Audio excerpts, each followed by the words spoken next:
अल्हम्दुलिल्लाहि रब्बिल आलमीन वस्सलातु वस्सलामु अला सय्यिदिल अंबियाइ वल मुरसलीन व अला आलिहि व अस्हाबिहि अजमईन। अम्मा बाद, औज़ु बिल्लाहि मिनश शैतानिर रजीम। बिस्मिल्लाहिर रहमानिर रहीम। कुंतुम खैरा उम्मतिन उखरिजत लिन्नास तामुरूना बिल मारूफ व तनहौना अनिल मुनकर व तुमिनूना बिल्लाह। मोहतरम सामीन, इत्तेहाद अपनाए सल्फिया के ज़हर एहतमाम मुनाक़िदा आज का ये दीनी व इस्लाही प्रोग्राम, जिसमें आज हमें फ़ज़ीलतुश शेख अब्दुल गफ़्फ़ार साहब सल्फ़ी हफ़िज़हुल्लाह के ख़िताब से मुस्तफ़ीद होना है। मैं मौलाना अब्दुल गफ़्फ़ार साहब सल्फ़ी के तारुफ़ में क्या कहूँ, मुख्तसरन ये कि मौलाना तो लोगों के दिलों में रचते और बसते हैं और बैनुल अक़वामी सतह पर हमारे बनारस की नुमाइंदगी करते आए हैं। मैं एक छोटी सी नज़्म के ज़रिए से मौलाना की आवाज़ आप तक पहुँचाने की कोशिश करता हूँ। समाअत फरमाएँ कि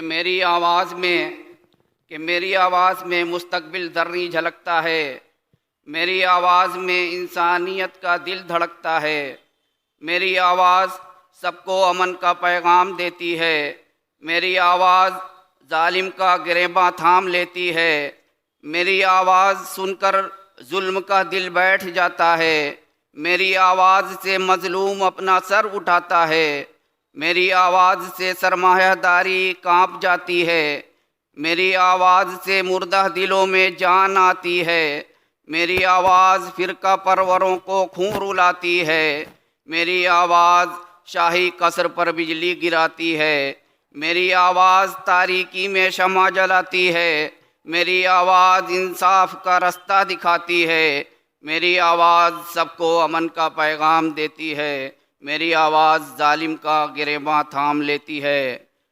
मेरी आवाज़ अब मौलाना अब्दुल गफ़्फ़ार साहब सल्फ़ी हफ़िज़हुल्लाह से है कि वो मनसब ख़तावत पर तशरीफ़ लाएँ और सामीन के क़ल्ब व जिगर को मुनव्वर फरमाएँ। अस्सलामु अलैकुम वरहमतुल्लाहि वबरकातुहू।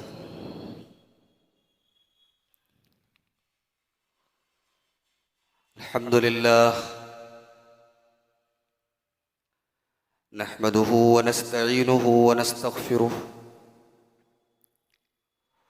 व नऊज़ु बिल्लाहि मिन शुरूरि अनफुसिना व मिन सय्यिआति अअमालिना। मन यहदिहिल्लाहु फला मुदिल्ल लहु व मन युज़लिल फला हादिय लहु। व अशहदु अल्ला इलाहा इल्लल्लाहु वहदहु ला शरीक लहु व अशहदु अन्न मुहम्मदन अब्दुहु व रसूलुहु।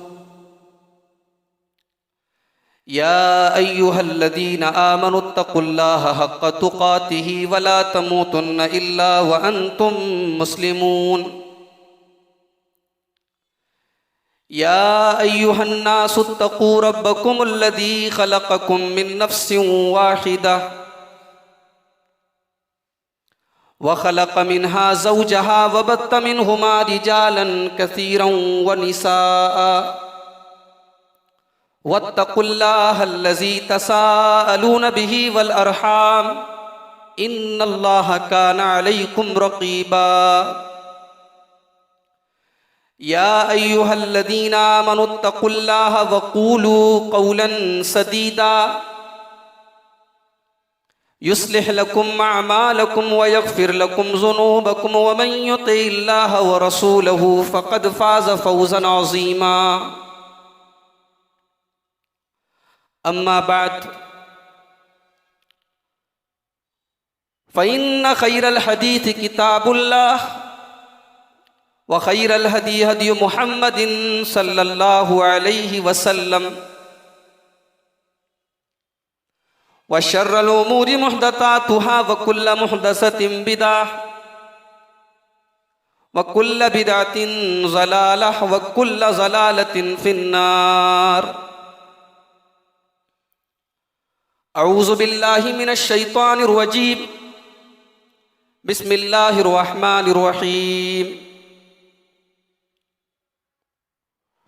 हुवल्लज़ी अय्यदक बिनस्रिही व बिल मुमिनीन व अल्लफ़ बैन क़ुलूबिहिम लौ अनफ़क़्त मा फ़िल अर्दि जमीअन मा अल्लफ़्त बैन क़ुलूबिहिम वलाकिन्नल्लाह अल्लफ़ बैनहुम। मुअज़्ज़ज़ उलमाए किराम, मुहतरम बुज़ुर्गों, नौजवान भाइयों,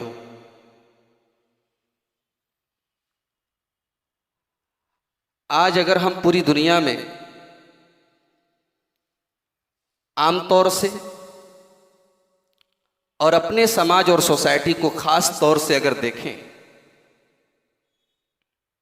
तो एक चीज बड़ी कॉमन नजर आए।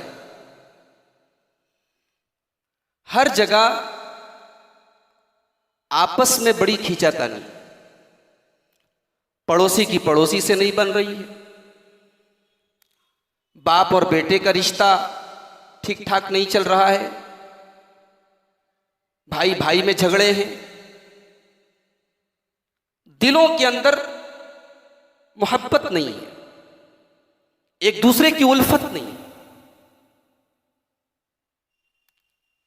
क्या वजह है इसकी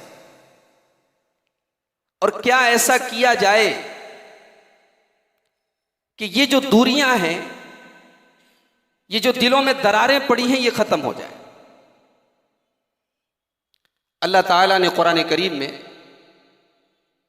सूरह अनफाल की आयत नंबर 62 और 63, 62 और 63 में फरमाया, अपने नबी को खिताब करते हुए,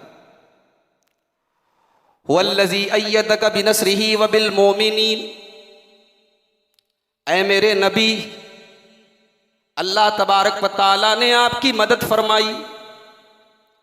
बिनस्रिही, अल्लाह तबारक व तआला ने अपनी मदद के जरिए आपका सपोर्ट किया, आपको ताकत अता फरमाई।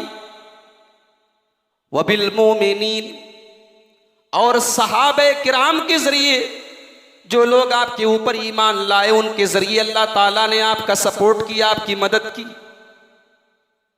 इस आयत करीमा से सहाबे किराम की फजीलत भी मालूम हो रही कि अल्लाह ताला कह रहा है कि आपके सहाबा के जरिए हमने आपका सपोर्ट किया। उसके बाद अल्लाह फरमाता है, वह अल्लफ़ बैन क़ुलूबिहिम, और अल्लाह ही की ज़ात है जिसने मोमिनों के बीच में, ईमान वालों के बीच में, मुसलमानों के बीच में एक दूसरे की मोहब्बत पैदा कर दी, एक दूसरे की उल्फत डाल दी। ऐ मेरे नबी, आपके आने के पहले ये एक दूसरे के दुश्मन थे, ये एक दूसरे के खून के प्यासे थे, एक दूसरे से मामूली मामूली बातों पे लड़ा करते थे। वो अल्लाह ही की ज़ात है जिसने इनको मिला दिया, इनके दिलों में मोहब्बत पैदा कर दी। वह अल्लफ़ बैन क़ुलूबिहिम, अल्लाह तबारक व तआला ने इन सहाबे किराम के दिलों में एक दूसरे की मोहब्बत डाल दी। लौ अनफ़क़्त मा फ़िल अर्ज़ि जमीअन मा अल्लफ़्त बैन क़ुलूबिहिम। ऐ मेरे रसूल, अगर आप दुनिया की सारी दौलत भी खर्च कर देते, रूए ज़मीन के ऊपर जितनी दौलत है, जितने खजाने, अगर वो सारे खजाने आप लुटा देते, खर्च कर देते, मा अल्लफ़्त बैन क़ुलूबिहिम, आप इनके दिलों को मिला नहीं सकते थे। ये बड़े बहुत खास बात बताई अल्लाह ताला ने शायद के अंदर। अल्लाह अपने रसूल से कह रहा है, लौ अनफ़क़्त मा फ़िल अर्ज़ि जमीआ, अगर आप जमीन की सारी दौलत भी खर्च कर देते, मा अल्लफ़्त बैन क़ुलूबिहिम, तो ऐ मेरे रसूल, दिलों को मिलाना ये आपके बस की भी बात नहीं थी। वलाकिन्नल्लाह अल्लफ़ बैनहुम, वो अल्लाह की ज़ात है जिसने इनके दिलों को मिलाया है, जिसने इनके दिलों में एक दूसरे की मोहब्बत पैदा की है। इस आयत करीमा से दो बातें मालूम हुई। पहली बात यह मालूम हुई कि दुनिया की सारी दौलत एक तरफ है और दिल का एक दूसरे से मिलना ये एक तरफ है। दुनिया की सबसे बड़ी दौलत, इंसान के पास दौलत है, खजाने हैं, प्रॉपर्टी है, कारोबार है, किस काम का? बाप से नहीं बोल रहा है, मां से बातचीत बंद है, भाई से झगड़े हैं, पड़ोसी से मुकदमेबाजियां हैं। एक इंसान गरीब है, कमजोर है, माली एतबार से फाइनेंशियली कमजोर है, लेकिन उसके ताल्लुकात सबसे अच्छे, उसके किसी से झगड़े टंटे नहीं, उसके दिल में किसी के लिए नफरत नहीं, उसके लिए किसी के दिल में नफरत नहीं। ये सबसे बड़ी दौलत है। और दूसरी बात ये मालूम हुई कि दिलों में उल्फत पैदा करना ये हमारे बस की चीज नहीं है, ये अल्लाह तबारक व तआला की तौफीक और उसकी मदद से होता है। हम कोशिश कर सकते हैं, हम ट्राई कर सकते हैं, लेकिन हकीकत में दिलों को मिलाने वाला अल्लाह तबारक व तआला है। अल्लाह के प्यारे नबी जनाब मोहम्मद रसूलुल्लाह सल्लल्लाहु अलैहि वसल्लम एक हदीस में फरमाते हैं, इसे इमाम अहमद रहमतुल्लाह अलैह ने रिवायत की और हदीस सही है, हुर्रिमा अलन नारी कुल्लु सहलिन लय्यिनिन करीबिन मिनन नास। अल्लाह के नबी फरमा रहे हैं कि जहन्नम के ऊपर हराम है, ऐसे लोग जहन्नम में नहीं जा सकते, जहन्नम की आग इनके ऊपर हराम है। कौन लोग? फरमाया कुल्लु सहलिन, जिसके अंदर नरमी पाई जाए, जिसके अंदर नरमी पाई जाए, लय्यिन, जिसके अखलाक के अंदर, जिसकी आवाज के अंदर, जिसकी बातचीत के अंदर मुलायमियत पाई जाए, नरमी पाई जाए, सॉफ्टनेस पाई जाए, जो बहुत कठोर ना हो, बहुत सख्त ना हो, बहुत तुंद मिजाज ना हो, करीब मिनन नास, और लोगों के साथ मिलजुल कर रहने वाला हो। तीन चीजें बताई अल्लाह के नबी। एक तो इंसान नर्म हो, और दूसरे उसका अखलाक अच्छा हो, और तीसरे लोगों से घुल मिल कर रहने वाला। इस्लाम ये नहीं सिखाता है कि आदमी कट जाए सबसे।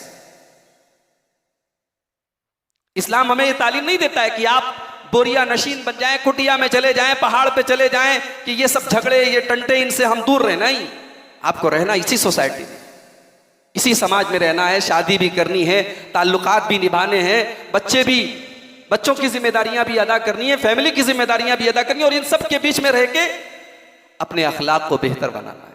तो जहन्नम हराम हो जाती है, ये अल्लाह के नबी की सैयदी से। अल्लाह ताला ने सूरह मरियम के अंदर फरमाया, इन्नल्लज़ीना आमनू व अमिलुस्सालिहाति सयजअलु लहुमुर रहमानु वुद्दा। जो लोग ईमान ले आए और नेक अमल किया, जिनके अंदर ईमान पैदा हो जाए और नेक अमल करने वाले बन जाएं, अल्लाह तबारक व तआला गारंटी दे रहा है, सयजअलु लहुमुर रहमानु वुद्दा। अल्लाह ताला लोगों के दिलों में उनकी मोहब्बत पैदा कर देगा, वो लोगों के महबूब बन जाएंगे, लोग उनको चाहने लगेंगे, ईमान वाले बन जाएं, नेक अमल करने वाले बन जाएं। कोई इंसान अगर लोगों के बीच में महबूब है, ये कोई मामूली बात नहीं, अल्लाह की बहुत बड़ी नेमत। बल्कि कभी कभी ऐसा होता है, हर केस में ऐसा नहीं होता, मोहब्बत करने वाले तो फिल्म स्टारों से भी मोहब्बत करते हैं, क्रिकेटरों से भी मोहब्बत करते हैं, लेकिन इंसान के अखलाक की बुनियाद पर, उसके अमल की बुनियाद पर, उसके कैरेक्टर की बुनियाद पर, उसके किसी अच्छे सिफत की बुनियाद पर अगर लोग उससे मोहब्बत करते हैं, तो ये इस बात की दलील है कि अल्लाह भी उससे मोहब्बत करता है। अल्लाह के प्यारे नबी सल्लल्लाहु अलैहि वसल्लम फरमाते हैं, बुखारी की रिवायत है, इन्नल्लाह इज़ा अहब्बा अब्दन, अल्लाह तबारक व तआला जब किसी बंदे से मोहब्बत करता है, योनादी जिब्रील, तो जिब्रील को पुकारता है, ऐ जिब्रील इन्नल्लाह कद अहब्बा फुलानन, ऐ जिब्रील तेरा रब, तेरा परवरदिगार फला बंदे से मोहब्बत करता है, फ़अहिब्बहु, तू भी उससे मोहब्बत कर। बुखारी के अल्फाज है, जिब्रील अलैहिस्सलाम आसमान के फरिश्तों के बीच में जाते हैं और आवाज लगाते हैं, या अहलस समा, ऐ आसमान के फरिश्तों, इन्नल्लाह कद अहब्बा फुलानन फ़अहिब्बू, अल्लाह ताला अपने फला बंदे से बड़ी मोहब्बत करता है, तुम भी उससे मोहब्बत करो। आसमान के सारे फरिश्ते भी उससे मोहब्बत करने लगते हैं। उसके बाद अल्लाह के नबी फरमाते हैं, वयूज़उ लहुल क़बूलु फ़िल अर्ज़ि, और ज़मीन के अंदर अल्लाह ताला उसको मकबूल बना देता है, लोग उसको चाहने लगते हैं, लोग उससे मोहब्बत करने लगते हैं, लोग उसको इज्जत देने लगते हैं। यानी गोया के लोगों के बीच में इंसान अगर महबूब है तो बहुत मुमकिन है कि अल्लाह तबारक व तआला भी उससे मोहब्बत करे। तो आज की हमारी तकरीर का उन्वान यह है कि वो कौन सी चीजें हैं जो हमें लोगों का महबूब बनाए, या यूं कह लीजिए वो कौन सी चीजें हैं जिनसे हम लोगों का दिल जीत लें, लोगों के दिल में जगह बना लें, लोगों के महबूब बन जाएं, प्रिय बन जाएं, लोग हमें इज्जत दें, हमसे मोहब्बत करें, उनके दिलों में हमारी कदर पैदा हो जाए। वो कौन से नुस्खे हैं कुरान और सुन्नत की रोशनी में, आज हम इस पर थोड़ी सी गुफ्तगू करेंगे। सबसे पहली चीज, लोगों के दिल में जगह पाने का सबसे पहला नुस्खा, आप किसी के साथ भलाई करें, अच्छाई करें, बोलें, बात करें, उसके पीछे कोई गरज ना हो। ऐसा ना हो कि आपके सलाम से भी लोग समझे कि ये सलाम कर रहा है, इसका मतलब कोई गरज है, कोई मतलब है। बेगरज बन जाओ, बेलौस बन जाओ, बेरगबत बन जाओ।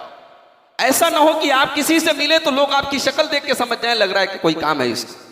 ऐसे ना बनो, खुद गरज ना बनो, बेगरज बन जाओ। आइए एक हदीस से इस बात को थोड़ा क्लियर करते हैं। इब्ने माजा की रिवायत है, एक सहाबी अल्लाह के नबी के पास आते, कितना प्यारा सवाल करते हैं। सहाबे किराम के सवाल पर भी अगर हम गौर करें, सहाबे किराम चुन चुन के ऐसी चीजों का सवाल करते थे कि जिससे उनका दुनिया और आखिरत का कोई फायदा जुड़ा। कहा, अल्लाह के रसूल, दुल्लनी अला अमलिन इज़ा अमिलतुहु अहब्बनी अल्लाहु व अहब्बनी अन्नास। ऐ अल्लाह के रसूल, मुझे कोई ऐसा अमल बताइए, मुझे कोई ऐसा अमल बताइए कि अगर मैं वो अमल करूं तो अल्लाह तबारक व तआला भी मुझसे मोहब्बत करने लगे और लोग भी मुझसे मोहब्बत करने लगे। अल्लाह अकबर, क्या सवाल है। यानी मेरे दोनों हाथ में लड्डू आ जाए। आय अल्लाह के नबी, मुझे कोई ऐसा अमल बता दीजिए कि अगर मैं वो अमल करूं तो लोग भी मुझको चाहने लगे, लोग भी मुझसे मोहब्बत करने लगे और अल्लाह तबारक व तआला की मोहब्बत भी मुझको नसीब हो जाए। प्यारे नबी जनाब मोहम्मदुर रसूलुल्लाह सल्लल्लाहु अलैहि वसल्लम ने फरमाया, इज़हद फिद दुनिया युहिब्बकल्लाह।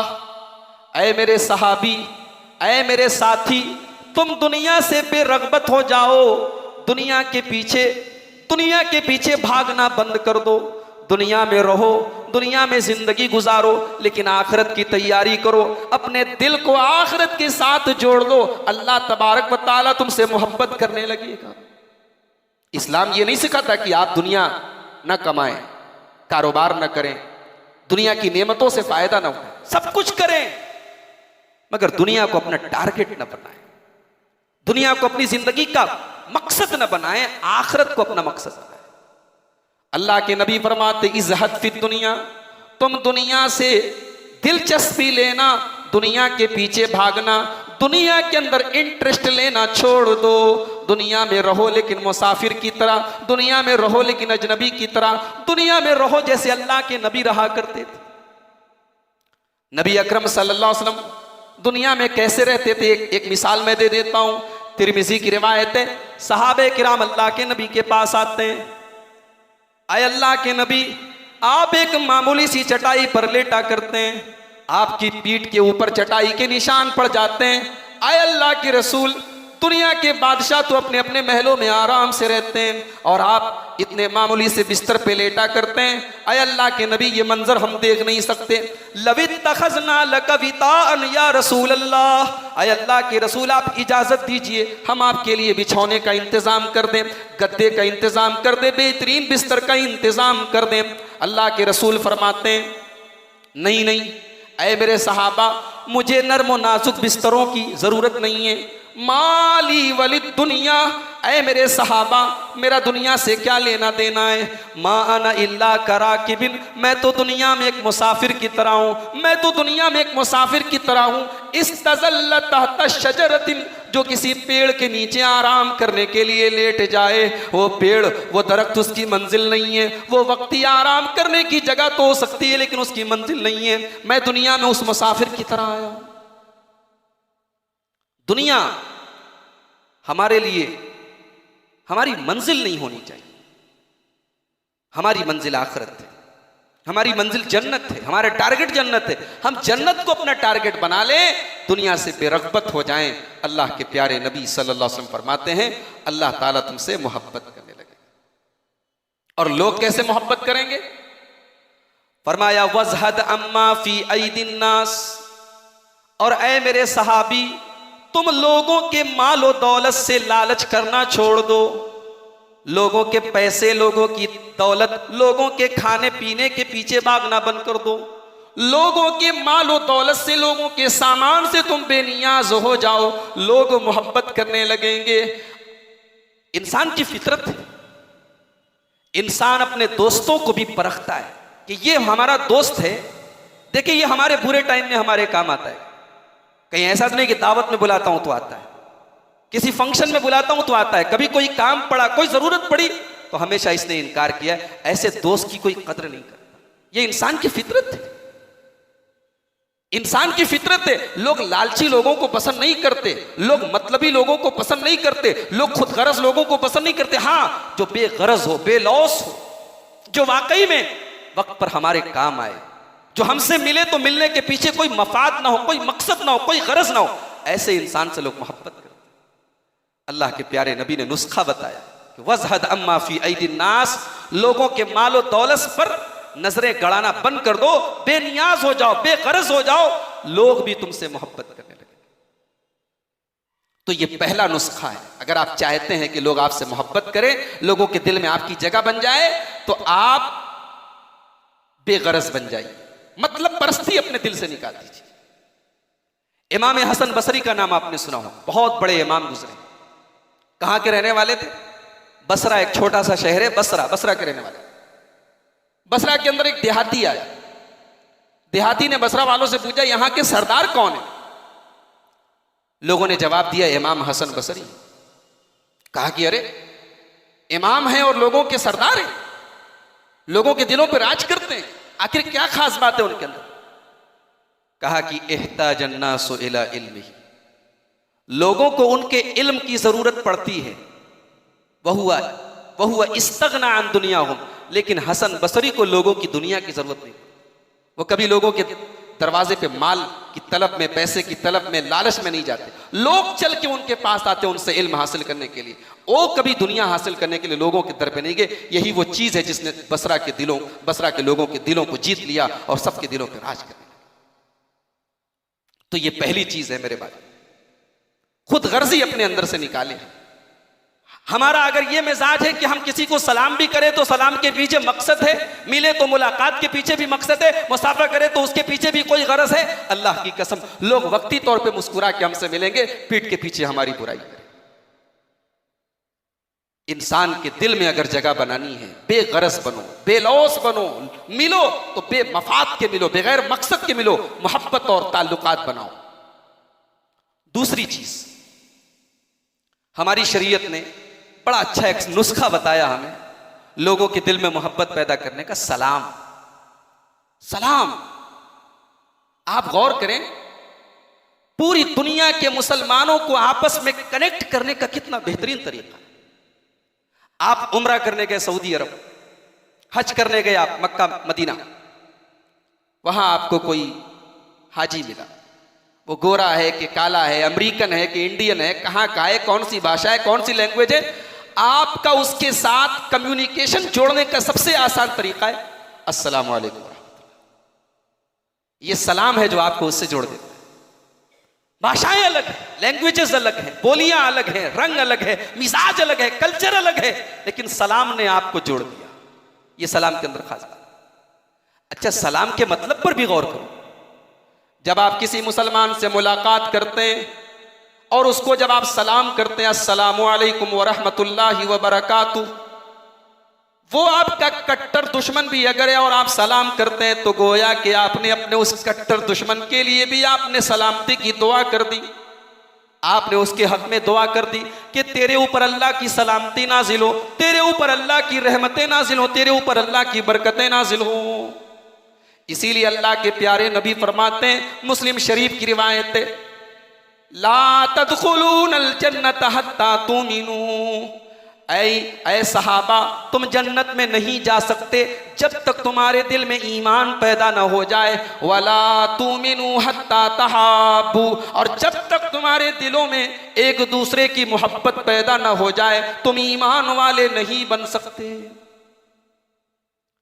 उसके बाद अल्लाह के नबी फरमाते हैं, अवला अदुल्लुकुम अला शैइन इज़ा फ़अलतुमूहु तहाबबतुम, ऐ मेरे सहाबा, क्या मैं तुम्हें वो चीज़ न बता दूं कि अगर तुम उस पर अमल करने लगोगे तो तुम्हारे बीच में मोहब्बत पैदा हो जाएगी, तुम एक दूसरे से मोहब्बत करने लगोगे।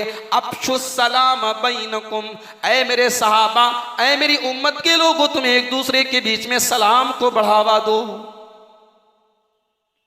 बड़ा अफसोस होता है जब आज हम ये देखते हैं कि सलाम के मामले में भी हम बड़े कंजूस हैं। हमारे ताल्लुकात का है, हमारा रिश्तेदार है, हमारी जमात का है, हमारे मौलवी साहब हैं, हमारा कारोबारी रिलेशन, हम सलाम करते हैं। बाकी कोई चाहे देखने में कितना सच्चा पक्का मुसलमान लगे, हम जल्दी सलाम नहीं करते। सलाम करने में आपका नुकसान नहीं है मेरे भाई। जरा सा आपने जुबान हिलाया, आपके नेकियों के अकाउंट में कुछ नेकियां ही बढ़ गई, सामने वाले के दिल में मोहब्बत पैदा हो गई आपकी। सलाम को बढ़ावा दो, सलाम को खास मत करो। खास खास लोगों को सलाम करना यह कयामत के करीब होने की निशानी। अल्लाह के प्यारे नबी फरमाते हैं, इन्ना मिन अशराति साह, कयामत की एक निशानी ये भी है, कयामत की एक निशानी ये भी है कि सलाम खास खास लोगों को किया जाएगा। तस्लीमुल खासा, खास खास लोगों को सलाम किया जाएगा। अल्लाह के नबी सल्लल्लाहु अलैहि वसल्लम ने फरमाया, सलाम को अपने बीच में बढ़ाओ, सलाम को बढ़ावा दो, एक दूसरे से मोहब्बत पैदा हो जाए। तीसरा नुस्खा, लोगों का दिल जीतने की तीसरी तरकीब, तीसरा तरीका, जब किसी से मिलो, मुलाकात करो तो मुस्कुरा के मिलो, खंदा पेशानी से मिलो। ऐसा ना हो कि तुम्हारे मिलने का अंदाज भी ऐसा हो कि सामने वाला समझे वो तो बहुत मुतकब्बिर है, बड़ा घमंडी है, उसे बड़ा अपने पैसे पर, अपने इज्जत पर, अपने नाम पर, अपनी शोहरत पर बड़ा गुरूर है। आपके मिलने का अंदाज मुस्कुराहट पर आओ। कहते हैं मुस्कुराने पे टैक्स नहीं लगता, और मैं कहता हूं मुस्कुराने पे टैक्स तो छोड़ो, मुस्कुराने पे नेकी मिलती है। आइए अल्लाह के नबी की बड़ी प्यारी हदीस देखें। अल्लाह के प्यारे नबी सल्लल्लाहु अलैहि वसल्लम फरमाते हैं, ला तहकिरन्ना मिनल मारूफि शैआ, किसी भी नेकी को हकीर मत समझो, किसी भी नेकी को हकीर या मामूली मत समझो। वलौ अन तलका अखाका बिवजहिन तलीक, अगर तुम मुस्कुरा के अपने मुसलमान भाई से मिलते हो, तुम खंदा पेशानी से अपने मुसलमान भाई से मुलाकात करते हो, ये भी बहुत बड़ी नेकी है, इसको भी तुम हकीर मत समझो। मुस्कुरा के मिलिए लोगों से। हजरत लुकमान ने अपने बेटे को नसीहत की तो उस नसीहत में एक नसीहत यह भी की, वला तुस्साइर खद्दका लिन्नास, ऐ मेरे बच्चे, जब तू लोगों से मिला कर तो गाल फुला के न मिला कर, तू गुरूर और घमंड के अंदाज में न मिलाकर, वला तुस्साइर खद्दका लिन्नास, तेरे चेहरे पर 12 न बज रहे हो, तेरे माथे पे सिलवट्टे न हो, तो मुस्कुरा के खंदा पेशानी से लोगों से मिलाकर, मुस्कुरा के मिलिए।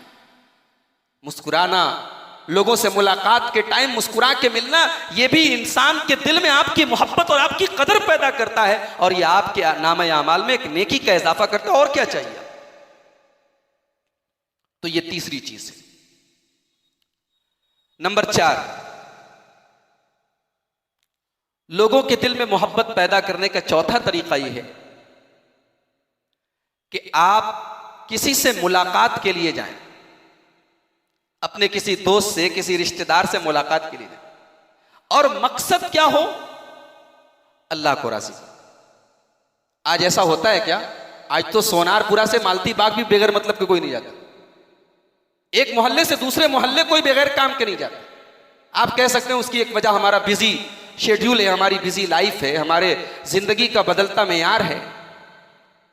लेकिन अल्लाह के लिए मिलना, किसी को विजिट करना, किसी से मुलाकात करना अल्लाह के लिए, यह भी उसके दिल में आपकी मोहब्बत पैदा करने की एक तरकीब है। एक हदीस अपने सामने रखिए, बुखारी शरीफ की हदीस है। अल्लाह के नबी सल्लल्लाहु अलैहि वसल्लम फरमाते हैं, एक आदमी अपने किसी भाई से मिलने के लिए गया।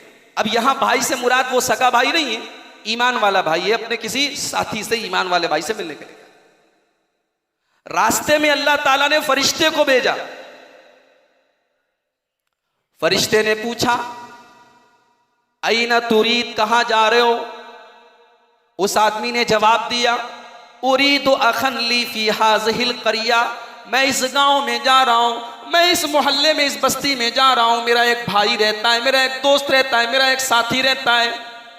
फरिश्ता सवाल करता है, हल लका अलैहि मिन निअमतिन तरुबुहा, क्या उसका तुम्हारे ऊपर कोई एहसान है जो तुम उतारने जा रहे हो? उसने तुम्हारे साथ कोई एहसान किया है, कोई भलाई की है, कोई नेकी का काम किया है जो तुम उतारने जा रहे हो? वो आदमी जवाब देता है, नहीं नहीं, गैरा अन्नी अहबब्तुहु फिल्लाहि अज़्ज़ा वजल, वो मेरा मुसलमान भाई है, वो मेरा इस्लामी भाई है, मैं अल्लाह तबारक व तआला को राज़ी करने के लिए, उसको खुश करने के लिए, उसकी रज़ा के लिए मिलने जा रहा हूँ। फरिश्ता जवाब देता है, तो मैं अल्लाह तबारक व तआला की तरफ से तुझे ये बताने के लिए आया हूं, मैं तुझे ये बशारत देने के लिए आया हूं कि अल्लाह ताला भी तुझसे मोहब्बत करता है। अल्लाह के लिए मिलना आज हमारी सोसाइटी में तसव्वुर नहीं किया जा सकता। खास तौर से जितने बड़े बड़े शहर हैं, आप बॉम्बे चले जाएं, दिल्ली चले जाएं, जहां फ्लैटों का सिस्टम, हमारे यहाँ तो फिर भी अल्हम्दुलिल्लाह लोग, किसी का इंतकाल होता है, जनाजे में शरीक होते हैं, शादी ब्याह में शरीक होते हैं। मेट्रो सिटीज का, बड़े बड़े शहरों का तो ये हाल है कि फ्लैट में लोग रहते हैं और एक फ्लैट में रहने वाला, एक कमरे में रहने वाला अपने बाजू वाले के हाल से बेखबर है। कौन मरा, कौन पैदा हुआ, कौन आया, कौन गया, सबकी अपनी अलग अलग दुनिया है। इस्लाम ऐसी जिंदगी हमें नहीं सिखाता। इस्लाम हमें यह सिखा रहा है कि हम अल्लाह के लिए लोगों से मिला करें। कभी कभी हम अपने बिजी और टाइट शेड्यूल में हम ऐसा टाइम भी निकालें कि ईमान की बुनियाद पर, अल्लाह के कलमे की बुनियाद पर हम किसी के लिए टाइम निकालें।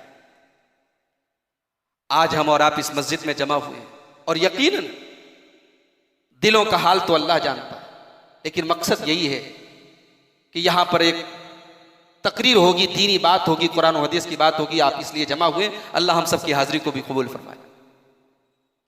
तो आज के इस बिजी टाइट शेड्यूल में अगर इंसान अल्लाह के लिए कुछ वक्त निकालता है, ये बड़ी बात है।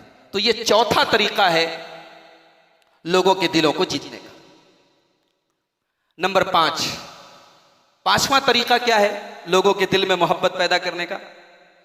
पांचवा तरीका यह है कि आपको अगर अल्लाह ताला ने माल दिया है तो अपने माल के जरिए, अगर समाज में इज्जत दी है तो अपने सोर्स के जरिए, अगर अल्लाह ताला ने आपको बोलने की सलाहियत दी है तो अपने बोलने के जरिए, जिस तरीके से भी हो सके आप लोगों का भला कीजिए, लोगों के साथ एहसान कीजिए, लोगों का के काम आइए। यह चीज ऐसी है कि लोग इसको भूलते हैं। अल्लाह के नबी एक हदीस में फरमाते हैं, खैरुन्नास इंदल्लाहि अनफअहुम लिन्नास, लोगों में सबसे बेहतरीन इंसान वो है जो लोगों को सबसे ज्यादा फायदा पहुंचाए। आप फायदा पहुंचाइए, आपकी जात के जरिए लोगों का भला हो। किसी का कोई काम अटका हुआ है, अगर आप कर सकते हैं करा दीजिए, अपने माल के जरिए, अपने सोर्स के जरिए, अपनी बात के जरिए लोगों के काम आइए। और ये वो चीज है जो आपकी मोहब्बत लोगों के दिल में पैदा की। याद करो अल्लाह के नबी सल्लल्लाहु अलैहि वसल्लम के ऊपर जब गारे हिरा में कुरान की पहली 5 आयतें नाजिल होती हैं और आपको अल्लाह ताला आपके कंधों के ऊपर नबूवत की जिम्मेदारी डालता है, रिसालत की जिम्मेदारी डालता है। बुखारी शरीफ की 3री हदीस है, अल्लाह के नबी घबराए घबराए घर आते हैं और आप, गर्मी का मौसम है लेकिन आप कांप रहे हैं, थर थर कांप रहे हैं।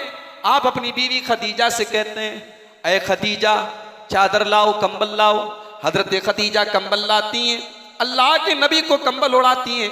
अल्लाह के प्यारे नबी फरमाते हैं, ऐ खदीजा आज अल्लाह ताला ने अपने फरिश्ते जिब्रील को मेरे पास भेजा, मेरे ऊपर कुरान की पहली 5 आयतें नाज़िल हुई। अल्लाह ताला ने मुझको अपना रसूल बनाया है। अय खदीजा लक़द खशीतु अला नफ्सी, मुझे डर है अपनी जान का, मुझे डर है कहीं मेरी जान न चली जाए, कहीं मैं ख़त्म न हो जाऊं, कहीं मैं हलाक न हो जाऊं। हज़रत खदीजा कितना प्यारा जवाब देती हैं। बुखारी के अल्फाज हैं, हज़रत खदीजा कहती हैं कल्ला वमा युक्ज़ी कल्लाहु अबदा, ऐ मेरे सरताज ऐसा कभी नहीं हो सकता। अल्लाह ताला कभी भी आपको रुसवा नहीं करेगा, अल्लाह ताला कभी भी आपको जलील नहीं करेगा। इन्नका लतसिलुर रहीम, आप तो रिश्तेदारों के साथ रिश्ता जोड़ते हैं। व तुक्सिबुल मादूम, आप तो बेकार लोगों को काम दिला देते हैं। व तुक़रिद दैफ, आप तो मेहमानों की मेहमान नवाजी करते हैं। व तुईनु अला नवाइबिल हक़्क़ि, आप तो लोगों की मदद करते हैं, लोगों के काम आते हैं। ऐ मेरे नबी, ऐ मेरे सरताज, अल्लाह ताला कभी भी आपको रुसवा नहीं करेगा, लोगों के काम आइए। इमाम हसन बसरी कहते हैं मन बज़ल दिरहमहु, आदमी अगर पैसा खर्च करे, अपनी दौलत खर्च करे, तो लोग उससे मोहब्बत करते हैं। अगरचे दिल में आपसे मोहब्बत न करें, लेकिन आप अगर लोगों के ऊपर अपनी दौलत खर्च करेंगे, लोगों के साथ भलाई करेंगे, तो लोग कभी आपके खिलाफ नहीं जाएंगे, लोग आपसे मोहब्बत करेंगे, आपका सपोर्ट करेंगे। ये खास बात है। उमर बिन अब्दुल अजीज रहमतुल्लाह अलैह का नाम आपने सुना होगा, बहुत इनको 5वां खलीफा कहा जाता है, बड़े इंसाफ वाले, अदल वाले खलीफा। उमर बिन अब्दुल अजीज के ज़माने में मुल्क के शाम के गवर्नर थे सईद इब्ने आमिर। तो उमर बिन अब्दुल अजीज ने सईद इब्ने आमिर से पूछा कि मैं देखता हूं कि लोग तुमसे बड़ी मोहब्बत करते हैं, बड़ा चाहते हैं, क्या बात है, क्या तुम ऐसा खास करते हो कि लोग तुमसे इतनी मोहब्बत करते हैं? तो हजरत सईद इब्ने आमिर ने जवाब दिया ले अन्नी उआविनुहुम व उआसीहिम, मैं लोगों की मदद करता हूं और लोगों के काम आता हूं, लोगों की मुसीबतों में उनके काम आता हूं और मदद करता हूं। यही वो चीज है जिसने लोगों के दिल में मेरी मोहब्बत पैदा की है।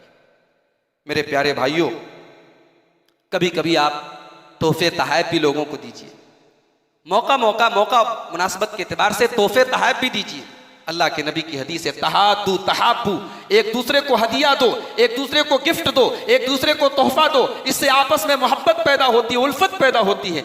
लोगों का दिल जीतने के लिए जहां तक हो सके अपनी जात के जरिए लोगों का फायदा कीजिए।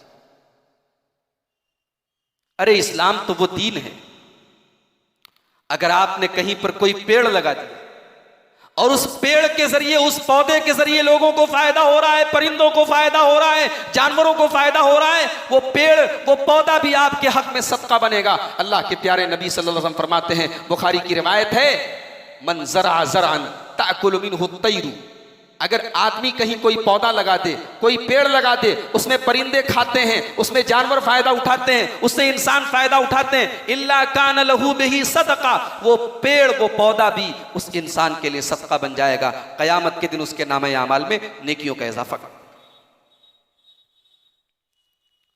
तो ये 5वां तरीका है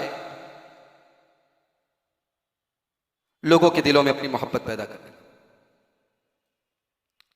नंबर 6, छठी चीज यह है कि आप लोगों की तारीफ में कंजूसी मत करें। अगर वाकई में कोई तारीफ के लायक है, उसकी तारीफ करें। तारीफ करने में आप संकोच ना करें, कंजूसी ना करें। तारीफ करने से भी, अब इसका यह मतलब नहीं कि आप झूठी तारीफ करें। अगर वाकई में कोई तारीफ के लायक है तो आप तारीफ करें। हां, अगर किसी के बारे में ये डर है कि इसके मुंह पर इसकी तारीफ करने से ये घमंडी हो जाएगा या अपने बारे में ज्यादा उड़ने लगेगा, उसकी तारीफ आप मत कीजिए। लेकिन अगर किसी के दीनदारी के बारे में आपको यकीन है तो आप उसके मुंह पर उसकी तारीफ कर सकते। इमाम अहमद इब्ने हंबल रहमतुल्लाह अलैह, कौन नहीं जानता, कौन नहीं जानता, ये वो इमाम है कि जिनको 3 खुलफा के जमाने में 3 खलीफा ऐसे गुजरे जिन्होंने इनको कोड़े मरवाए। इमाम अहमद इब्ने हंबल अल्लाह के दीन के लिए, अल्लाह के दीन के लिए 3 खलीफा के हाथों कंबल, अपने पीठ पर कोड़े खाते हैं। इमाम अहमद इब्ने हंबल रहमतुल्लाह अलैह के बेटे कहते हैं अब्दुल्ला, इनके बेटे का नाम था अब्दुल्ला। अब्दुल्ला कहते हैं मैं बैठा हुआ था अपने अब्बा के साथ, अचानक एक आदमी आया, उसने आके कहा कि मैं इमाम बिश्र बिन हारिस के पास बैठा था। बिश्र बिन हारिस भी उस जमाने के बहुत बड़े इमाम थे। मैं इमाम बिश्र बिन हारिस के सामने बैठा था और आपकी बात निकल गई, अहमद इब्न हंबल की बात निकल गई। तो इमाम बिश्र बिन हारिस ने यह कहा कि अल्लाह की रहमत नाजिल हो अहमद इब्न हंबल पर। ला यनसल्लाहु li अहमद सनीअहू, अल्लाह तबारक व तआला अहमद इब्न हंबल के कारनामे पर कभी पानी नहीं फेर सकता। अहमद इब्न हंबल ने वो काम किया है कि अल्लाह तबारक व तआला कभी उसको मिटा नहीं सकता है, कभी पानी नहीं फेर सकता है। सबत फसबतना, अहमद इब्न हंबल पहाड़ की तरह जमा रहा और उसके जमे रहने की वजह से हम जमे रहे। सारे जितने उस जमाने के बादशाह पैदा हुए, खलीफा पैदा हुए, उन सब ने कहा कि ये कुरान अल्लाह का कलाम नहीं है, अल्लाह की मखलूक है। और अहमद इब्न हंबल रहमतुल्लाह अलैह अपनी पीठ पर कोड़े खाते थे, लेकिन उन्होंने हमेशा यही कहा कि कुरान अल्लाह का कलाम है। जब कुरान अल्लाह का कलाम है तो उसको मैं अल्लाह की मखलूक नहीं कह सकता। तो इमाम बिश्र बिन हारिस कहते हैं सबत फसबतना, इमाम अहमद बिन हंबल जमे रहे तो हम भी जमे रहे, और अगर वो न होते तो हम हलाक हो। ये उस आदमी ने कहा कि बिश्र बिन हारिस ने इस तरीके से आपकी तारीफ की। इमाम अहमद इब्न हंबल ने अपनी तारीफ सुनी तो उनका चेहरा चमकने लगा, उनका चेहरा चमकने लगा, दमकने लगा, उनके चेहरे से खुशी जाहिर होने लगी। तो उनके बेटे अब्दुल्ला ने पूछा कि अब्बा जान, कि आपके मुंह पर आपकी तारीफ हो रही है और आप इतना खुश हो रहे हैं, ये बात मुझे नहीं हजम हो रही है। आप इतने बड़े आलिम दीन हैं, आपके मुंह पर वो आदमी तारीफ कर रहा है और आप मुस्कुरा रहे हैं, आप खुश हो रहे हैं। तो इमाम अहमद इब्न हंबल ने जवाब दिया कि ऐ मेरे बच्चे, इन्नमा ज़ुकिरतु इंद रजुलिन मिन इबादिल्लाहि सालिहीन, ऐ मेरे बच्चे मैं खुश इसलिए हो रहा हूं कि अल्लाह का एक नेक बंदा मेरी तारीफ कर रहा है, और वो तारीफ मेरी जात की नहीं कर रहा है, मेरी खूबसूरती की नहीं कर रहा है, मेरे कपड़े की नहीं कर रहा है, मेरे कैरेक्टर की नहीं कर रहा है, मेरे काम की कर रहा है। जो काम मैंने अल्लाह के दीन के लिए किया है, मेरे उस काम की कर रहा है। मेरे बेटे अगर मैं खुश हो रहा हूं तो इसमें कोई हरज की बात नहीं है। अल्लाह के नबी की हदीस मौजूद है, अल मुमिनु मिरआतुल मोमिन, मोमिन मोमिन का आईना है। एक मोमिन अगर दूसरे मोमिन की तारीफ करता है उसके किसी अच्छे काम पर, तो इसमें कोई हरज की बात नहीं। तारीफ कीजिए, लोगों के अच्छे कामों पर उनकी तारीफ कीजिए, इसमें कंजूसी न कीजिए मेरे भाइयों। बहुत सारे लोग होते हैं जल्दी उनके मुंह से आप किसी की तारीफ नहीं सुनेंगे। उनकी मिसाल उस मक्खी की तरह होती है जो मीठी मीठी चीजों को छोड़ के हमेशा गंदगी पर बैठती है।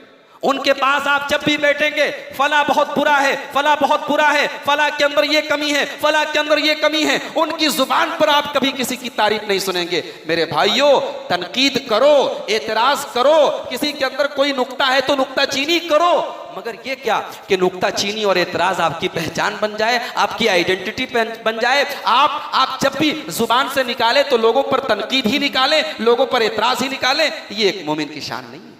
तारीफ भी करें, कोई तारीफ के लायक है तारीफ भी करें। तो तारीफ करना, लोगों के अच्छे कामों पर तारीफ करने से भी उनके दिलों में आपकी मोहब्बत पैदा होती है। नंबर 7, दिल जीतने का 7वां तरीका यह है मेरे भाइयों कि अगर आपके साथ कोई भलाई करे तो आप शुक्रिया अदा करें, शुक्रिया अदा करें। हजरत हसन रजी अल्लाह तआला अन्हु की 2 बीवियां थी। बड़े गौर से सुनिएगा, मैं कौन हजरत हसन की बात कर रहा हूं, जो अल्लाह के रसूल के नवासे थे, हसन बिन अली रजी अल्लाह तआला। हजरत हसन की 2 बीवियां थी। एक बीवी का ताल्लुक कबीले कुरैश से था और एक बीवी का ताल्लुक कबीले बनु जाफ से था। एक कुरैशी थी, एक जाफी थी। इमाम अहमद इब्न हंबल ने दोनों बीवियों को तलाक दे दी, लेकिन आज वाली तलाक नहीं दी, तलाक तलाक तलाक। उन्होंने एक तलाक दी, तलाक रजई, एक तलाक दी। उसके बाद उन्होंने दोनों बीवियों के पास सामान भिजवाया, तोहफे के तौर पर सामान भिजवाया, और जिससे सामान भिजवाया था उसे कहा तू मुझे आके रिपोर्ट देना कि मेरी बीवी के हाथ में जब ये सामान पहुंचा तो उसने क्या कहा। अब जो कुरैश कबीले वाली बीवी थी, उसके पास जब सामान पहुंचा, गिफ्ट पहुंचा, और पता लगा कि मेरे शौहर हजरत हसन ने भेजा है, तो वो औरत कहती है जज़ाहुल्लाहु खैरा, अल्लाह ताला उनका शुक्रिया अदा करे, अल्लाह तबारक व तआला उनको जज़ाए खैर दे, मेरे शौहर को जज़ाए खैर दे, उन्होंने तोहफा भेजा। लेकिन जब वो सामान लेके दूसरी वाली बीवी के पास पहुंचा जो कबीले बनु जाफ से जिसका ताल्लुक था, तो जब उस औरत के पास सामान लेके पहुंचा वो आदमी, तो वो औरत कहती है मताउन कलीलुम मिन हबीबिन मुफारिक, अरे उन्होंने मुझे तलाक दे दी है, ये हकीर सा सामान उनके मुकाबले में क्या हैसियत रखता है, मुझे नहीं चाहिए ये सामान, काश के वो मुझसे रुजू कर लेते, मैं उनकी बीवी बन के रहती, उन्होंने मुझे तलाक दी। इमाम हजरत हसन रजी अल्लाह तआला अन्हु ने दोनों बीवियों का जवाब सुना, और जो दूसरी वाली बीवी का जवाब था वो दिल को छू गया कि कम से कम उसके दिल में मेरी इतनी कदर है, इतनी इज्जत है कि मैंने सामान भिजवाया, तोहफा भिजवाया, तो उसकी जुबान से ये निकला कि ये सामान, ये तोहफा मेरे शौहर के सामने क्या हैसियत रखता है, काश मेरे शौहर मुझसे रुजू कर लें। और हजरत हसन ने उस औरत से रुजू कर लिया। मेरे भाइयों, ये इंसान की फितरत है। इंसान उस इंसान की कदर करता है जो उसके एहसान को एहसान समझे, एहसान फरामोश की कोई कदर नहीं करता। आप एहसान फरामोश मत बनिए। अगर आपके साथ किसी ने कोई भलाई की है, जरूरत पड़ने पर आपके काम आया है, आपकी पैसे से मदद की है, कारोबार में आपको स्टैंड करने में सपोर्ट किया है, आपका घर बनाने में आपका सपोर्ट किया है, आपके लड़के की शादी में आपका सपोर्ट किया, किसी भी काम में आप उस इंसान की उस एहसान को एहसान समझिए और जहां तक मुमकिन हो उसका शुक्रिया अदा कीजिए। शुक्रिया अदा करने का एक मतलब तो यह कि जुबान से शुक्रिया अदा कीजिए, और दूसरा मतलब यह कि जहां आप उसके काम आ सके काम आइए। अल्लाह के प्यारे नबी फरमाते हैं मल्लम यशकुरिन्नास लम यशकुरिल्लाह, जो लोगों का शुक्रिया अदा नहीं करता वो अल्लाह का भी शुक्रिया अदा नहीं करता। 7 चीजें हो गई, 5 चीजें और बयान करके हम बात खत्म करेंगे। नंबर 8, लोगों का दिल जीतने का 8वां तरीका यह है कि आप सिर्फ बोलने वाले मत बनिए, सुनने वाले भी बनिए। कहते हैं कि एक अच्छा स्पीकर उस वक्त तक एक अच्छा स्पीकर नहीं बन सकता जब तक एक अच्छा लिसनर न बन जाए। क्या मतलब? अगर आप किसी महफिल में बैठे हैं और आप ही बोले जा रहे, सबकी बात काट के आपकी बात सबसे ऊपर रहे, लोग आपको ज्यादा भाव नहीं देंगे। लोग कहेंगे ये तो बहुत बड़बड़िया आदमी है, जहां बैठ जाता अपनी बात करता है। आप बोलिए भी और लोगों को सुनिए भी।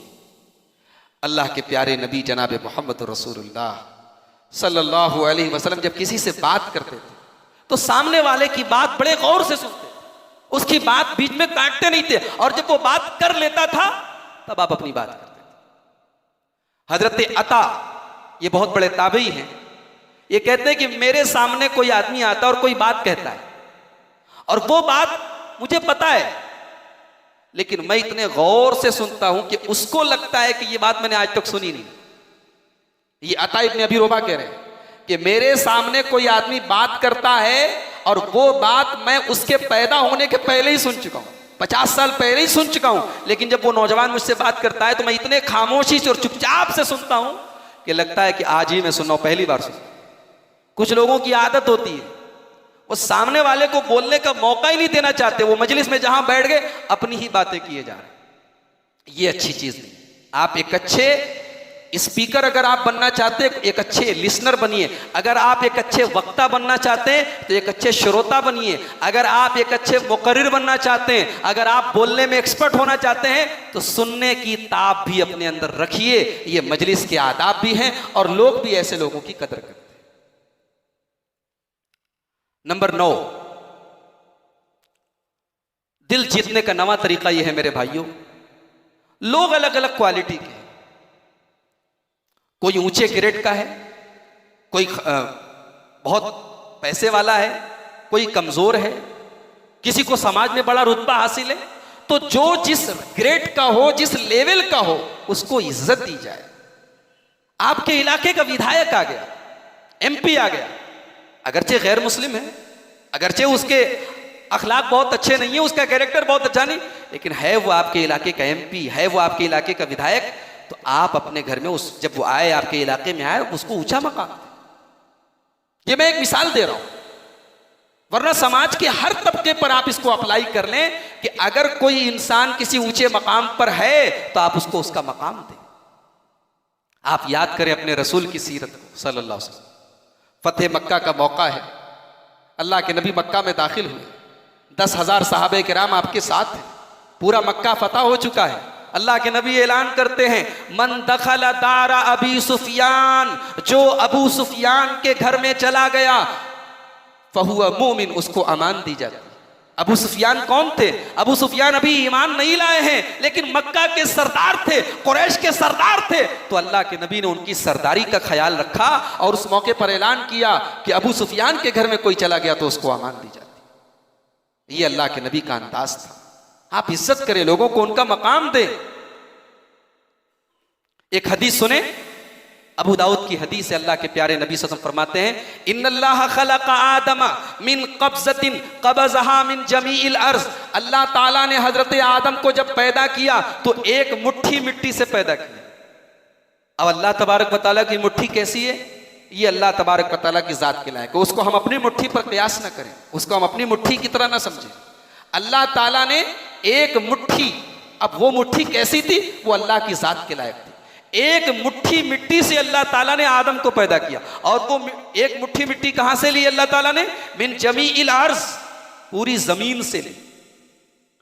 तो अल्लाह के नबी फरमाते हैं, इसीलिए आदम की औलाद में हर तरीके के लोग हैं, काले भी हैं, गोरे भी हैं, सुर्ख भी हैं, और कोई सख्त मिजाज है, कोई नर्म मिजाज है, कोई बीच का है। अल्लाह के नबी कहते हैं मिट्टी हर इलाके की अलग अलग होती है ना।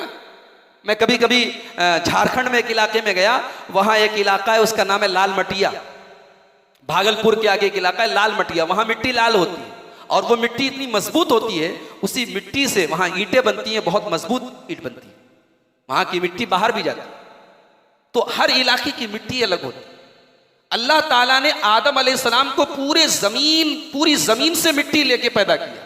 तो आदम की औलाद हर तरीके की है। जैसे 5 उंगलियां बराबर नहीं होती, 5 लोग आपको बराबर नहीं मिलेंगे। तो लोगों के साथ जब आप मामला करें, उनके अखलाक के एतबार से, उनके ग्रेड के एतबार से आप मामला करें। अल्लाह के नबी के एक सहाबी थे, हजरत मखरमा रजी अल्लाह तआला। ये थोड़े सख्त मिजाज थे। अल्लाह के नबी को पता चला कि बड़े सख्त मिजाज हैं। बुखारी की रिवायत है, अल्लाह के नबी के पास रेशम का कपड़ा आया, रेशम का कीमती कपड़ा आया, और उस कपड़े में सोने की बटन लगी हुई थी। उस जमाने में रेशम भी हराम था और सोना भी, रेशम भी हलाल था और सोना भी हलाल था, अभी हराम नहीं हुआ था। रेशम का कपड़ा आया और सोने की बटन लगी हुई है। अल्लाह के रसूल ने वो सारा कपड़ा सहाबा में बांट दिया, लेकिन एक कपड़ा संभाल के रख लिया। अब बाद में जब हजरत मखरमा रजी अल्लाह तआला अन्हु आए, अल्लाह के नबी ने कहा, है मखरमा, ये देखिए हमने आपके लिए कपड़ा संभाल के रखा। सहाबा कहते हैं, ऐसा क्यों किया अल्लाह के नबी ने? ताकि उनके दिल में ये एहसास पैदा हो कि अल्लाह के नबी मेरे साथ स्पेशल मामला कर, मेरे साथ अल्लाह के नबी सबसे अलग मेरे लिए कपड़ा बचा के रखा। तो अल्लाह के नबी अपने अखलाक के जरिए, अपने सलूक के जरिए इंसान के दिल की सख्ती को भी दूर कर देते। कोई कठोर है, सख्त मिजाज है, अल्लाह के नबी अपनी मोहब्बत से उसको राम कर लेते। मेरे भाइयों, ये हमारे नबी की सीरत है। इस सीरत से हमें भी ये सबक मिल रहा है कि हम अपने अखलाक के जरिए, अल्लाह के रसूल के सहाबा कहते हैं, कई सहाबा से रिवायतें मौजूद हैं कि अल्लाह के नबी जब हमसे मिलते थे तो ऐसा लगता था कि अल्लाह के रसूल सबसे ज्यादा हमसे मोहब्बत करते। आपका अखलाक ऐसा हो, आपका मिलने जुलने का अंदाज ऐसा हो कि सामने वाला ये समझे कि आप सबसे ज्यादा उसको चाहते हैं, उससे मोहब्बत करते हैं। ये अल्लाह के प्यारे नबी का तरीका है।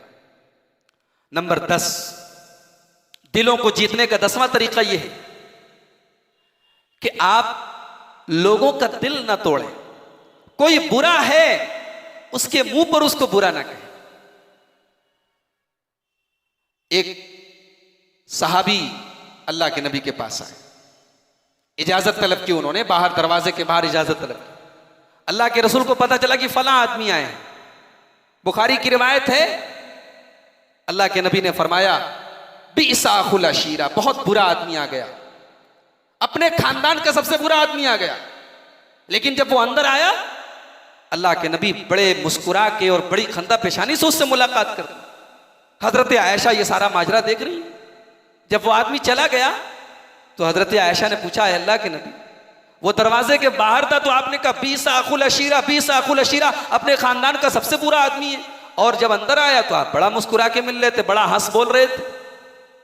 अल्लाह के नबी ने फरमाया, या आयशा मता अहतनी फहाशा, अय आयशा ये बताओ तुमने अपने नबी को कभी बदजुबान किसी के साथ देखा है क्या? मैं तो अपने दुश्मन से भी मुस्कुरा के मिलता हूं। मता अहतनी फहाशा, अय आयशा तूने अपने नबी को क्या कभी बदजुबानी करते हुए देखा है? इन्ना शर्रन्ना से इंदल्लाहि मंजिलतन यौमल क़ियामह मन तरकहुन्नासु इत्तिक़ा शर्रिही। ऐ आयशा, क़यामत के दिन अल्लाह ताला के यहाँ सबसे बुरा आदमी वो होगा जिससे दुनिया में जिसकी बदअखलाकी की वजह से लोग उसके सामने जाने से बचते हैं।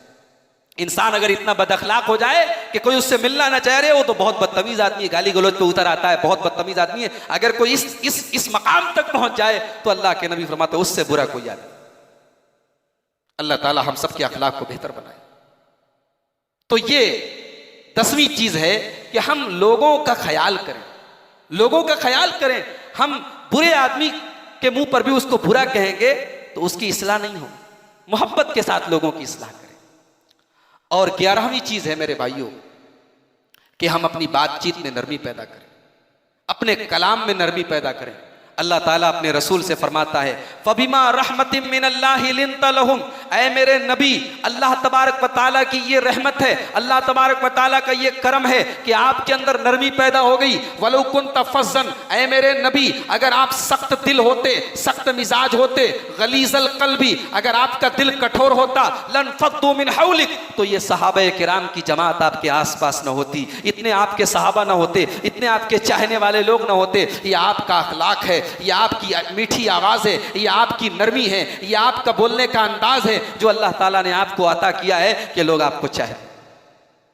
तो मेरे भाइयों अपनी आवाज में, अपनी बातचीत में नरमी पैदा करो। बहुत सारे लोग जब बोलते हैं तो ऐसा लगता है कि मार रहे हैं, उनका ऐसा बोलने का अंदाज होता है। अपनी आवाज में, अपने बातचीत करने में आप नरमी पैदा करें। और 12वीं चीज, दिलों को जीतने का 12वां तरीका यह है मेरे भाइयों, कारोबार करते हैं आप, लेन देन करते हैं, बहुत टाइट मत बनो, बहुत सख्त मत बनो, लेन देन में नरम बनिए। अल्लाह के प्यारे नबी फरमाते हैं, रहिमल्लाहु रजुलन समहन, अल्लाह की रहमत नाजिल हो उस आदमी के ऊपर, समहन इज़ा बाआ, जब कोई सामान बेचता है तब भी नर्म होता है, वह इज़श्तरा, जब कोई सामान खरीदता है तब भी उसके अंदर नरमी होती है, वह इज़क्तज़ा, और जब किसी से अपना कर्जा मांगने जाता है, तकाजा करने जाता है तब भी नरमी होती है। आज तो अगर बाप अपने किसी लड़के को तकाजा करने के लिए बेचता है किसी के यहाँ, तो 4 बेटों में उसको बेचता है जो बात करने में सबसे बदतमीज होता है कि वो पैसा जल्दी से लेके चला है कि नहीं? लोग कहते हैं तकाजा करना सबके बस की चीज नहीं है, पैसा किसी से निकलवाना, लेकिन अल्लाह के नबी दुआ दे रहे हैं, रहिमल्लाहु रजुलन, अगर अल्लाह ताला ने आपको नवाजा है, बहुत आपको इमरजेंसी नहीं है और आपका किसी के ऊपर आपका कर्जा है, तो आप तकाजा करने में भी नरमी से काम लें। कुरान करीम हमें नुस्खा बताता है, वला तस्तविल हसनतु वला सय्यिआ, अच्छाई और बुराई एक नहीं हो सकती। इदफा बिल्लती ही अहसन, आप बुराई का बदला भी अच्छाई से दें। फइज़ल लज़ी बैनका व बैनहु अदावतुन कअन्नहु वलियुन हमीम, आप अगर बुराई का बदला अच्छाई से देंगे, आपका कट्टर दुश्मन आपका जिगरी दोस्त बन जाएगा। अल्लाह के नबी का अखलाक देखिए, अल्लाह के नबी के कट्टर दुश्मन, आपके खून के प्यासे, आप पर दिलो जान निछावर करने वाले बन गए, आपकी नरमी की वजह से, आपके अखलाक की वजह से। अपने गुस्से पर कंट्रोल करना सीखिए। वल काज़िमीन अल गैज़, अल्लाह ने फरमाया कि मेरे जन्नती बंदे वो हैं, मेरे नेक बंदे वो हैं, वल काज़िमीन अल गैज़, जो गुस्से को पी जाने वाले होते हैं, वल आफ़ीना अनिन नास, अगर लोगों से कोई गलती हो जाए, औलाद से कोई गलती हो जाए, बीवी से कोई गलती हो जाए, नौकर चाकर से कोई गलती हो जाए, फौरन सजा नहीं देने लगते, फौरन एक्शन नहीं ले लेते, नरमी से काम लेते हैं, माफ कर देते हैं, दरगुजर कर देते हैं। और आखिरी चीज,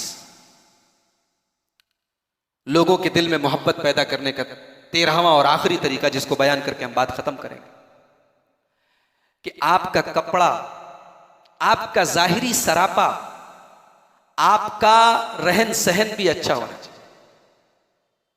इस्लाम ये नहीं सिखाता कि आप मैले कुचैले, गंदे, फटे पुराने कपड़े पहन के टहले और बोले अरे हम तो आखिरत के तलबगार हैं। नहीं, ऐसा नहीं। आखिरत के तलबगार होने का यह मतलब नहीं है कि आप अच्छा कपड़ा ना पहने, आप अच्छा खाना ना खाएं, आप अच्छी वज़ाक़त ना अपनाएं। आपका कपड़ा अच्छा हो, आपका लिबास अच्छा हो, आपकी शक्ल सूरत अच्छी हो, आप अपने बालों में कंघी करके रखें, अपना चेहरा साफ रखें, अपने जिस्म की सफाई रखें, आपके बदन से पसीने की बदबू ना आए, आपसे कोई मिले तो आपकी खुशबू उसके नाक में महसूस हो, आपका ऐसा सरापा होना चाहिए। अल्लाह के प्यारे नबी सल्लल्लाहु अलैहि वसल्लम फरमाते हैं इन्नल्लाह जमीलुन युहिब्बुल जमाल, अल्लाह ताला जमील है, अल्लाह ताला खूबसूरत है, अल्लाह ताला साहिब जमाल है और अल्लाह खूबसूरती को पसंद करता है। इंसान अपने आप को खूबसूरत बना के रखे। इमाम अहमद इब्न हम्बल रहमतुल्लाह अलैह के लड़के अब्दुल्ला बिन इमाम अहमद कहते हैं, अपने अब्बा के बारे में कहते हैं, इमाम अहमद इब्न हम्बल बहुत बड़े मुहद्दिस हैं, बहुत बड़े इमाम हैं। उनके बारे में उनका लड़का अब्दुल्ला इब्न इमाम अहमद कहते हैं मा रअयतु अहदन अंज़फ़ सौबन वला अशद्द तअहुदन लिनफ्सिही व शारिबिही व शारि रासिही व शारि बदनिही वला अनक़ा सौबन व अशद्दहु बयाज़न मिन अहमद इब्न हम्बल। कहता है कि मेरे अब्बा अहमद इब्न हम्बल, मैंने उनसे ज्यादा साफ सुथरा कपड़ा पहनने वाला किसी को नहीं, अपने बाल का, अपनी मूंछों का ख्याल करने वाला, अपने बदन का ख्याल करने वाला इतना ज्यादा किसी को नहीं। और इमाम अहमद इब्न हम्बल के साहबजादे कह रहे, उनके बेटे कह रहे, अपने बाप से ज्यादा सफेद और चमकदार कपड़ा मैंने किसी को पहनते हुए नहीं। नफासत, ओढ़ने पहनने में नफासत, ये हमारी शरीयत में मतलूब है। आपके इसी इलाके के हमारे जमात के बड़े मशहूर आलिम गुजरे हैं, जो एक ज़माने तक जामिया सल्फिया मादरे इल्मी के शेखुल जामिया मौलाना अब्दुल वहीद रहमानी रहमतुल्लाह अलैह। उनके बारे में हमने तो बहुत बचपन में उनको देखा, लेकिन उनके बारे में मौलाना यूनुस साहब ने अपने मजमून में लिखा है कि कपड़े के मामले में बड़े नफासत, कहाँ कहाँ लंबा लंबा ट्रेनों में सफ़र करते थे, मगर कपड़ों की क्रीज को बड़ा संभाल के रखते। ये नफासत है, इसमें कोई हरज की बात नहीं, ये अच्छी चीज़ है। एक इंसान का कपड़ा अच्छा हो, उसकी वज़ाक़त अच्छी, लोग उससे मोहब्बत करते। लेकिन हाँ, ऐसा ना हो कि आपका कपड़ा तो बड़ा अच्छा है, आपकी वज़ाक़त तो बड़ी अच्छी है, लेकिन अंदर बड़ी स्याही भरी है, अंदर आपका कैरेक्टर बड़ा गंदा है। ऐसा नहीं होना चाहिए। आप लोगों को खुश करने के चक्कर में इतने न लग जाए कि अल्लाह को नाराज करने लगे। कपड़ा अच्छा है, जाहिर अच्छा है, बाल बड़े खूबसूरत हैं, चेहरा बड़ा चमकदार है, लेकिन आपकी शख्सियत, आपकी ज़ात अल्लाह को नाराज़ करने वाली है, ये भी मेरे भाइयों ये मुनासिब नहीं है। एक हदीस सुनाता हूँ, बात ख़त्म करता हूँ। तिरमिज़ी की रिवायत है, तिरमिज़ी की रिवायत है, हज़रत अमीर मुआविया रज़ी अल्लाह ताला अन्हु ने हज़रत आयशा को लेटर लिखा। हज़रत अमीर मुआविया का नाम आपने सुना होगा, बड़े जलील क़द्र सहाबी हैं। आज इनके बारे में बड़ी बदतमीज़ी करने वाले बड़ी बदतमीज़ी करते हैं, अल्लाह सबको हिदायत दे। ये बड़े जलील क़द्र सहाबी, ये हज़रत उमर फारूक के ज़माने में, उसके बाद हज़रत उस्मान के ज़माने में मुल्क शाम के गवर्नर थे, उसके बाद हज़रत हसन रज़ी अल्लाह ताला अन्हु ने जब इनके हाथ पर बैत कर ली तो पूरी इस्लामी दुनिया के खलीफा थे। तो हज़रत माविया ने हज़रत आयशा को लेटर लिखा और कहा कि मुझे कोई नसीहत कीजिए, लेकिन वो नसीहत बड़ी जामे और माने कीजिए, बहुत लंबी चौड़ी नसीहत मत कीजिए, छोटी सी बात बताइए, काम की बात बताइए। तो हज़रत आयशा ने लेटर का जवाब दिया, कहा कि मैंने अल्लाह के नबी को यह फरमाते हुए सुना है। अल्लाहु अकबर। सहाबे किराम एक दूसरे को नसीहत भी करते थे तो हदीस से करते, अल्लाह के रसूल की हदीस सुना के करते। अम्मा आयशा कहती हैं कि सुनो ऐ मुआविया, मैंने अल्लाह के प्यारे रसूल सल्लल्लाहु अलैहि वसल्लम को यह फरमाते हुए सुना है, मनिल तमसा रिज़ा अल्लाहि बिसक़तिन नास, जो लोगों को नाराज करके अल्लाह को राजी कर लेता है। लोग नाराज हो जाएं तो हो जाएं, लेकिन अल्लाह राजी हो जाए, अल्लाह खुश हो जाए। जो लोगों को नाराज करके भी अल्लाह को राजी कर लेता है, कफ़ाहुल्लाहु मुऊनतन नास, अल्लाह उसे किसी का मोहताज नहीं बनाता, अल्लाह उसे किसी का मोहताज नहीं बनाता, किसी के दर का भिखारी नहीं बनाता। अल्लाह उसकी हर कदम पे मदद करता है। जो अल्लाह को राजी करके लोगों को नाराज कर दे, अल्लाह उसकी मदद करता है। वमनिल तमसा रिज़ा अन्नासी बिसख़तिल्लाह, और जो लोगों को राजी करने के चक्कर में अल्लाह को नाराज करे, लोगों को खुश करने में इतना लग जाए कि अपने रब को नाराज कर दे, अल्लाह के प्यारे नबी फरमाते हैं वक्कलहुल्लाहु इलन्नास, अल्लाह उसे लोगों के हवाले कर देता है, जा, जब तुझे हमारी रजा नहीं चाहिए, जब तुझे हमें नाराज करके तू दुनिया वालों को राजी कर रहा है, तो जा, मैंने तुझे दुनिया वालों के हवाले कर दिया। और जाहिर सी बात है, जिसको अल्लाह दुनिया वालों के हवाले कर, जिस पर से अल्लाह अपनी नजर रहमत हटा ले, जिस पर से अल्लाह अपना करम हटा ले, उससे बड़ा बदनसीब कौन होगा। हजरत आयशा ने अपने लेटर में बस ये हदीस लिखी और आखिर में लिखा वल्लाहुल मुस्तान, अल्लाह हम सबकी मदद करे। तो मेरे भाइयों, आप अच्छा कपड़ा पहने, अच्छा मकान बनवाएं, अच्छे खाने खाएं, लोगों से मिले जुले, मगर लोगों को खुश करने के चक्कर में अल्लाह को नाराज ना करें। ये चंद अहम बातें थी जो पॉइंट टू पॉइंट मैंने आपके सामने बयान की। 13 चीजें थी कुरान और सुन्नत की रोशनी में। ये वो चीजें हैं, ये वो नुस्खे, मैंने कोई नई बात नहीं बताई है। ये सारी बातें आपने सुनी होगी तकरीरों में, जुमा के खुतबों में। ये अलग बात है, मैंने आज इसको इस टॉपिक के तहत आपके सामने बयान किया। तो मेरे भाइयों, ये बातें सिर्फ बयान करने की नहीं, इनको हम अप्लाई करें, इनको अपने अंदर पैदा करें। इन अखलाक को, इन चीज़ों को जो बयान की गई, हम सब अपने अंदर पैदा करें। अल्लाह ताला से दुआ है रब्बुल आलमीन हम सबको तौफीक दे कि हमारे दिलों में एक दूसरे की मोहब्बत और उल्फत पैदा हो। अल्लाह ताला हमारे बिछड़े हुए दिलों को मिला दे। अल्लाह, अगर हमारे इस मोहल्ले में, इस मस्जिद के मुसल्लियान में, इस इलाके में जो लोग भी यहाँ आए हैं, अगर हमारे दिलों में किसी के लिए नफरत है या हमारे लिए किसी के दिल में नफरत है, अल्लाह उन नफरतों को मिटा दे। अल्लाह दिलों में मोहब्बत पैदा कर दे। अल्लाह दिल से हसद और जलन का मादा निकाल दे। अल्लाह हमें तौफीक दे कि हमारे दिल में ईमान की बुनियाद पर एक दूसरे की मोहब्बत पैदा हो जाए। अल्लाह हमारे सीरिया में हमारे जो मजलूम भाइयों पर जुल्म हो रहा है, अल्लाह उनकी मदद फरमाए। अल्लाह हमारे बर्मा के रोहिंग्या मुसलमानों पर उनके जानो माल की अल्लाह ताला हिफाजत फरमाए। अल्लाह इस मुल्क के अंदर हमारे जितने भी मुसलमान भाई हैं, अल्लाह सबके जानो माल की, सबके इज़्ज़त व आबरू की हिफाजत फरमाए। अल्लाह इस मुल्क के अमन व चैन की, अमन सुकून की हिफाजत फरमाए। अल्लाह तबारक व तआला इस मुल्क के अमन सुकून को बर्बाद करने वाली जो भी ताकतें हैं, अल्लाह उन ताकतों को नाकाम कर दे। अल्लाह इस मुल्क के अमन और चैन की हिफाजत फरमाए। अल्लाह इस मुल्क में सबको आपस में मिलजुल कर मोहब्बत और रवादारी और हमदर्दी के साथ रहने की तौफीक अता फरमाए। अल्लाह ताला हम में से जो लोग बीमार हैं, अल्लाह उनको शिफा अता फरमाए। जो कर्जदार हैं, अल्लाह उनके कर्ज़ों की अदायगी फरमाए। जो किसी मुसीबत में हैं, किसी भी किस्म की टेंशन में है, तकलीफ में है, अल्लाह उनकी तकलीफ़ों को दूर फरमा दे।